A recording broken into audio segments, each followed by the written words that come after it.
that we've sent out to our parents and community. Just wanted to be available to answer any of your questions. But thank you for joining us. Perfect. So we will start with print media today. We'll start with Jackie Valley with the Nevada Independent. Good morning, Jackie. Good morning, everyone. Thanks for joining us, Dr. Jara. My first question is about the vaccination rollout. CCEA is pushing for prioritization of teachers and staff members who would be coming back initially with that pre-K through third grade group. Is that something the district's considering?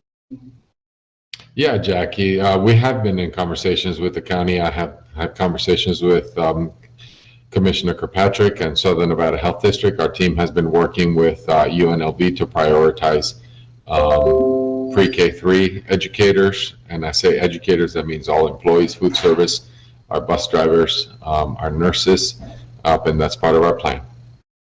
How will that work in practice? How would that work in practice? Well, they're getting right now. I mean, it's ongoing already. They're being communicated and receiving the link to sign up, and they're signing up right now through their individual app through UNLV, and then they're going to set up a pod for them to go through up and register. And when I say register, get their appointments for their vaccines. Thank you. Thank you, Jackie. We have Julie with the Review Journal. Good morning, Julie.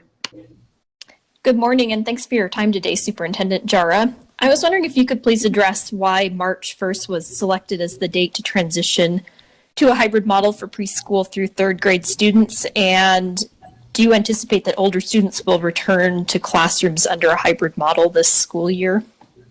When you look at the selection of March 1, well, we have been in conversations with our building principals. They asked for about 5 to 6 weeks for planning. When we did put the timeline together about when we can get back into school, that was a discussion. Surveys are due back Friday. We'll be able to do master schedules. Our school bus routes will be able to route kids, and it gives us enough time to bring our educators February 22nd, which is 5 days before the children report, following the MOA with CCEA. So that was kind of the timeline that we looked at in March 1st. Was perfect. When you look at secondary and older kids, we do have that ability right now with small group instruction and academic support, or what individual schools make some decisions. I hope that we can get back and start bringing more kids, but the first thing in our priority is to make sure that this happens, and it's perfect. Thank you. Thank you, Julie. Sarah with the Las Vegas Sun, are you on? Yeah, I'm here. So my question is if we know how many K through 3 teachers have had their first vaccinations yet? No, I don't have that information at this time. Okay, and then one more thing. I was wondering about the reports in the national media about the suicide surge and the data that was represented. Wasn't in 2018, weren't there 20 suicides, but there's a surge, so I'm just wondering, how that was represented, or why represented that way. One of the things, Sarah, that we need to look at is when they talk about suicides in county residents versus CCSD students. I can't speak to the county and what was reported on 2018. What I can tell you is that the numbers have been increasing for Clark County students, which was accurately reported in the New York Times. Okay, and then what new supports are in place to help mental health for students? One of the things that we have, looking at the panorama investment that the board made on universal screening, was one of the things that we're looking at. The other piece that we're also, the multi-leadership discipline teams that are coming in as well. We're doing wellness checks at home, and so those are just some of the 3 components that we're added right now. Thank you. Thank you. We have April with the Nevada Current. Good morning, April. Morning. Thanks for holding this. I have two questions that are sort of related. Superintendent Jara, you've emphasized that there's no timeline, obviously, for expanding beyond pre-K to third grade. My question is, are you willing to acknowledge or give insight that some teachers and students may not come back at all this academic year? Yeah, that's what we need to know, April. That's what we need to ask in the survey, and that may be a potential, something that we have been preparing for this this entire year. That there's some families and there's some adults that will want to stay in distance education, and I think this plan that we brought forward to the school board in agreement with CCEA, which is what we're implementing March 1st, gives that choice to our families. No, I'm sorry. I worded that poorly, I think. But for students in higher grades who want to come back, is there a chance that they will not have the opportunity to come back? Repeat that question, April. I'm sorry. I know that students and families who prefer to stay distance learning will have that ability this year, but for grades, 4th through seniors in high school who would like to come back, is there a chance that they will not get the opportunity to come back? I want to make sure that we do this and implement our systems, that we have in place properly, and we follow the protocols. And hopefully that's not the case. I want to make sure that we bring in more kids, but it's going to be strategically, methodically, and carefully. Great. And if additional grades are coming back, what grades will be prioritized next? Can we assume it's gradual move upward, 4, 5, or will you skip upwards to high schoolers, seniors? What's next? Safe assumption to strategically and carefully move up the grade levels. Okay. Thank you. Thank you.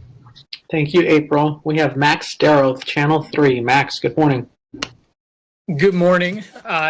So Dr. Jara, if you will, can you walk me through what a day of school will look like once this hybrid instructional model begins in March? So what a day would look like, that's more into the details that are included in not in the strategic plan, in our implementation guide, Max. One of the things that we continue to look at is kids will obviously, following social distancing, come into their classroom, with their teachers, right? It'll be a cohort A and B, and Monday. So it'll be, looking at walking into their classrooms. Right now, we are reviewing what the CDC has just put out and what the Southern Nevada Health District put out, some new resources, because we've seen some new information that they have been updating to see if there's going to be a potential for recess and a potential for lunch in the cafeteria, because those are continuing to change, right? So as far as that is, we're going to keep the kids in cohorts in the classrooms where the instruction will remain, and then the kids will obviously, following social distancing, go home for the elementary school kids.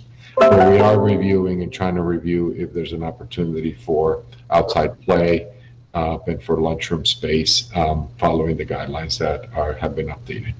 And is the March 1st return date a firm date, or is that something that you'll be able to move if it's deemed that it might be too early? No, I think it's no, that is a firm date, and I think that's part of where to the previous question about the vaccines, we needed to put that firm date out so we can move forward up and get our educators and prioritize for the vaccines. And finally, just on that, prioritizing educators, is the district somehow prioritizing the pre-K through third grade teachers to get vaccinated ahead of the other employees to ensure that when they do return to the classrooms, they are vaccinated? Yeah, we're prioritizing pre-K3. We're also prioritizing food service. We're also prioritizing bus drivers and support staff as well, and administrators. So yes, that is our priority. Thank you, Max. We have Channel 5. Channel 5, forgive me, you told me your name. I apologize. Hi, I'm Akira Kazuka with Fox 5. Dr. Jara, kind of going off of what the question you just answered, how are those K through T3 staff, how are they going to be prioritized? When you say prioritize, meaning for the vaccine? Yes, sir. Yeah, we're working with UNLV and sharing, the information so they can make their individual appointments. So when they show up, they say the school, and some of the logistics are working in that direction. Awesome. And will teachers have the option to not come back if they don't feel safe, especially if they're not vaccinated? As far as the CCEA agreement and the agreement that we have, it doesn't take into account the vaccine. Obviously, that was done before, the rollout. We are working to address the vaccine and bring them in as a priority. The option where teachers have to do distance education, obviously, is if they're susceptible, some of their health issues as well, and we're going to work with the teachers union and the individual employee to address their needs. Awesome. And yesterday I actually did a story at local charter school Pinecrest Academy, and they're actually welcoming secondary students in starting next week. Is the district kind of modeling what their plan is as far as comparing it to Pinecrest to kind of get to where they have been able to get since October?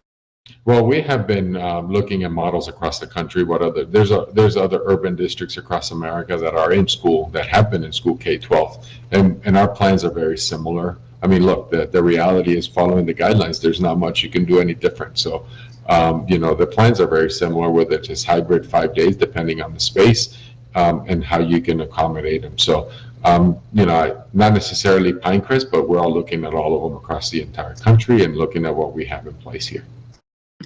Thank you so much. We have Kristen Drummond with Channel 8. Hi, Dr. Jara. Thank you so much for doing this. Couple questions. So what about some of those teachers who've already gotten their first vaccine, but they aren't scheduled to get a second vaccine until late, like early March, but they want to go back into the classroom, but they want that second vaccine. So maybe there's that weird 5 to 7 days where they want to stay at home and then come back. What about those teachers? What happens with them? Well, I think, Kristen, one of the things that, as I said, the MOA doesn't take into account or doesn't say that you need to be, have the vaccine. I think the safety protocols that we've put in place protects the employees and protects the students. And I think that's an opportunity for us to have that discussion with them to come back in. The agreement is really all around, bringing in our adults that can and will and we need to be able to address that. And those are individual conversations that we'll have with employees. And I know a big question right now among families, and this continues to come up, what about teachers? Families don't want their kids to have a different teacher. Is that going to be site-based, or how is the district trying to address if students will have their current teacher or not, and how will that impact, say, Canvas and grades and teachers having to potentially get new students and figure out where they're at? Yeah, no, Kristen, all those individual school level decisions around master schedule are happening and will continue to happen with schools. And I think those are things that will be at an individual school for principals and staff to be able to handle. So site-based, so basically principals will decide what happens with the teachers? As absolutely, working together with us and working together with CCA, individual employee. One of the things that we have to do that. I mean, those are all individual school-based decisions. We'll provide guidance and support. And I know the MOA was approved. However, a lot of chat, and I remember back in November, we looked at the hybrid model plan, but was it officially approved? It was approved at the January 14th board meeting. So it was officially approved with that MOA, and I think that's where some confusion is coming in. Correct. Okay. All right, I just wanted to make sure. And then I think you already addressed this, so while the lower elementary schools will have hybrid, secondary schools will still be able to have small groups on campus? Absolutely. So what the board approved, and that's a great question, Kristen, what the board approved, the MOA, which brings in pre-K 3, right? The board unanimously approved small group pod for K-12. So, for example, an elementary will have pre-K 3, can certainly also bring in small groups of 4th and 5th graders if the school sees the need. Middle schools will be able to make decisions whether I bring 8th graders or I bring 6th graders in small group instruction. High schools can decide I want to bring in seniors, I want to bring in 9th graders. Those are all the school level decisions so that they can staff them. So that's exactly what the board approved on the 14th of January. All right, so those small groups will continue while hybrid starts. Absolutely. Got it. Thank you so much, Kristen. Kyle, I believe you had one quick question. I took questions from Max from Channel 3, but if you have one quick question now, I'll allow you to ask it. Yeah, thank you. I appreciate it. And Dr. Jara, thank you for speaking with us today. Quick question. We've had some concerns from parents who are worried that, mental health's been addressed. You've been talking about the suicides and bringing students back into the classroom. It's going to be a little different. They might not have recess or eating in the cafeteria as a cohort and stuff. What can you do, or what can you say to kind of address some of these parents that are concerned when our kids go back to school? Even though they're going back to school, it's not going to be the same as it was. That we're able to have all of our cohort here, everyone in person. That kind of what those differences. How is that gonna? I don't know. Can you say something to? Yeah, absolutely, Kyle. I think what I can tell you is this: I need our educators, right, to be able to put their eyeballs on our kids, to be able to see them, to be able to see if things are going on that we need some support. And I think this brings part of the one of the reasons to bringing our kids into school. Thank you, sir. I appreciate it. Thank you so much. We have Jeremy Chen with Channel 13. Jeremy, good morning. Good morning, and thank you, Dr. Jara, for having this. Have a couple questions. Have the school principals been notified of this whole plan, and are they prepared to notify teachers and parents of their individual plans to get kids back into the classroom? Absolutely, Jeremy. Our principals were notified yesterday. We have been working with our principals. We had over 26 listening sessions and conversations about our hybrid plan with our principals. Our principals, I have a lot of faith that our principals are going to deliver as they always do. I've been in great conversations with them, and they were notified yesterday and today, and they're going to do the great job they do every single day. And last question, are you confident that you're going to have enough teachers, elementary school teachers, to accommodate the number of students whose parents may want them to come back to school campuses and conduct the hybrid method?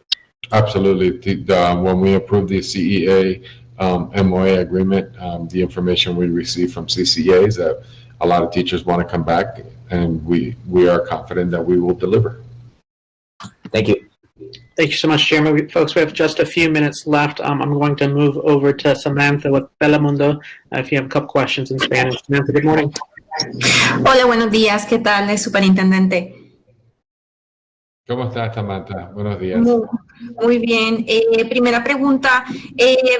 ¿Vuelven los estudiantes, vuelven a una escuela que no es la misma de antes? ¿Vuelven a una realidad que es otra? ¿Están las escuelas preparadas? ¿Tienen suficiente material PPE de protección? ¿Tienen suficientes mascarillas? ¿Suficiente desinfectante de manos? ¿Cómo están equipadas nuestras escuelas? Sí, tenemos, Samantha, tenemos todo lo habíamos comprado, lo teníamos aquí, estábamos esperando para estas decisiones, todos los PPEs, todas las máscaras para limpiar, está listo y vamos a estar listos para el 1 de marzo.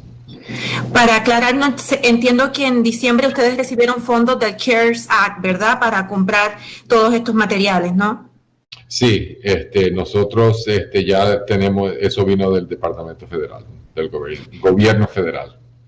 ¿Qué realidad vamos a ver? Sé que un reportero ya preguntó cómo sería un día en la vida de un estudiante ahora que vuelve a la escuela bajo la epidemia, bajo la pandemia.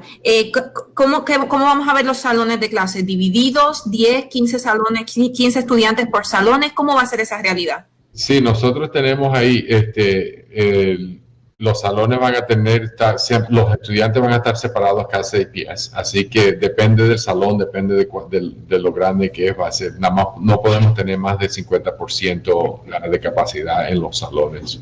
Entonces uno puede tener 18, otro puede tener 16, depende del grupo. Del grupo y del tamaño del salón.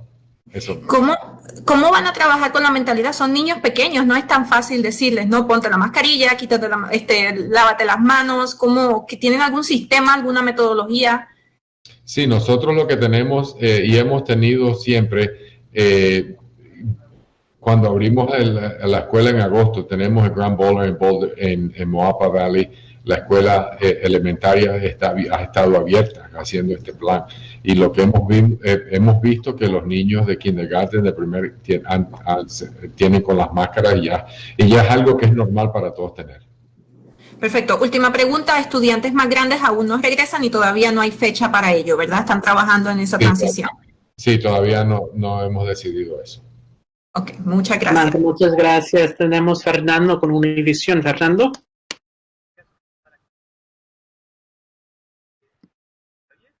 No te escuchamos. A ver, trata otra vez.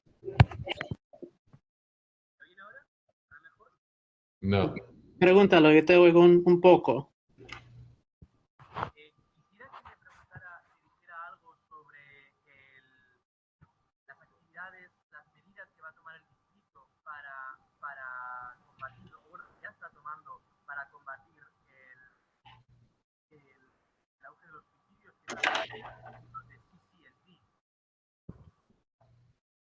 Ay, Fernando, dispense, no te oigo, pero